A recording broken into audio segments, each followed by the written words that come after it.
সারা পথ দৌড়োদৌড়ি খেয়াঘাটে এসে গোড়োগড়ি। অনেক আগের থেকে ছোটোবেলাতে এই প্রবাদটা শুনে আসতেছি। এই কোনো জায়গায় যদি নদী পারাপার ঘুরতে যাওয়া হয় তাহলে এই কথাটাই কয়, আসসালামু আলাইকুম রহমতুল্লাহ, টুক করে চলে যাচ্ছি নদীর ওই পার। কি এত্তি কাউ দিয়ে একটা মাইয়ে দেখতি, আমার ভাই আছে একটা, বুঝছাও আমরা দুই ভাই বোনি, তা আমার ভাইটার একটু বিয়ে দেবো, তাইতে বলে মাইয়ে দেখতে যাচ্ছি। আহানকে যুগ জামানা যা পড়েছে, ভালো মাইয়ে তো খুঁজেই পাওয়া যায় না, একদম হীরা জহরত খোঁজার মতো খুঁজে বেড়ালাম। খুঁজতে খুঁজতে একটা মাইয়ের সন্ধান পাইছি নদীর ওই পার শাকাটি।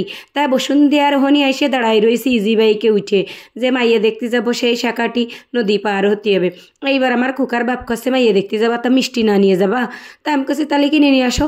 আমি সেই পালকির মধ্যে মানে ইজি বাইকের মধ্যে বসে রয়েছি, কুকার বাপ গেছে মিষ্টি কিনতে, বসে রয়েছি তো রয়েছি, মাজা একদম ব্যথা হয়ে যাচ্ছে, কুকার বাপের কোনো খোঁজ নেই। আমি কাছে ওরে যে কয় প্যাকেট কিনে চাও সেই কয় প্যাকেট নিয়ে আসো, বেশি কিনতে হবে না। সে মিষ্টি আবার ফল পাকড় কিনে নিয়ে চলে আসে, ইজি বাইক আইনে সেই নদীর পাড়ে দাঁড়া করাই দিল। এত তাড়াহুড়া করে আসলাম, আসে দেখি খিয়া ওই পাশেতে এই পাশে যতক্ষণ না আসবে ততক্ষণ তো আর আমরা যেতে পারবো না। এই জন্যই সবসময় মানুষ এই প্রবাদটা কয় যে সারা পথে দৌড়োদৌড়ি খিয়াঘাটে এসে গোড়োগড়ি। খিয়া যদি ওই পাশে থাকে তাহলে তা যাতেই পারবা না, তা এই পাশে এসে কি করবা, গোড়োগড়ি করবা, বসবা, একটু ছবি তুলবা, এ করবা তা করবা। আমরা কিন্তু গোড়োগড়ি করতেছি না, আমরা হলো ওই ছবি তুলতেছি। তুষার ভাইও গিল আমাদের সাথে, সে একটু পোস পাস নিয়ে ভাব সাব নিয়ে দাঁড়াচ্ছে। আমার খুকার বাপ কি অ্যাঙ্গেলে অ্যাঙ্গেলে ছবি তুলে দিচ্ছে, ওরে বাপরে তাগের কি স্টাইল। আর আমারে ধরাই দিচ্ছে সেই মিষ্টি আর ফল পাকড়।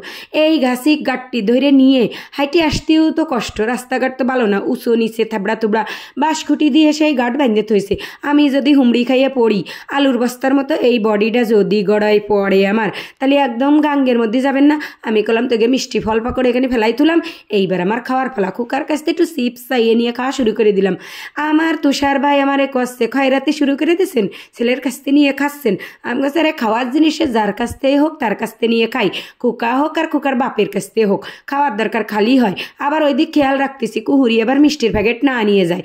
দেখতে দেখতে ছবি তুলতে তুলতে মোটর সাইকেল নিয়ে সেই নৌকা কিন্তু চলে আসলো, লোকজন সব নাইমে নৌকাতে চলে গেছে। এইবার রয়েছে জ্বালা, সেই মোটর সাইকেল তো নামাতেই পারতেছে না। মোটর সাইকেলের পুঙ্গা ধরে ঠেলা ঠেলি কইরে কোনো রকমের মোটর সাইকেলটা উঠোইয়ে গাটে দিল, বিটা চলে গেল। এইবার আমাদের পালা। ও মা, আমি করছি এই বাঁশের নৌকা, বাঁশের এই রাস্তা দিয়ে কি আমি যাতে পারবা নি? হুমড়ি খাইয়ে যদি আলুর বস্তার মতন এই বডিটা আমার নদীর মধ্যে পড়ে তাহলে কি অবস্থা হবে না? তা আল্লাহর কি রহমত পড়িনি, আল্লাহ আল্লাহ করে নদীটা পার হয়ে আবার ভ্যানে উঠে মাইয়ের বাড়ি পৌঁছে গেছি। আমার ভাই আর আমি চুপ করে বসে রয়েছি, দুটো খাতি দেশে খাইয়ে দেয় বসে রয়েছি। মাইয়া কিন্তু দেখা শেষ, এখানে কিন্তু গোপন বৈঠক চলতেছে। বৈঠকের শেষে সিদ্ধান্ত হবে কি হবে। সবার কাছে বার্তা নালাম যে মাইয়াকে পছন্দ হয়েছে, সবাই কলো হ্যাঁ। তারপরে চলে আসলো কাজী এসে বিয়ে পড়ানোর কাজটা শুরু করে দিল। আসলে ওইরাম প্রস্তুতি না, আইলাম মাইয়া দেখতে এসে কলমা করে দিয়ে যাচ্ছি।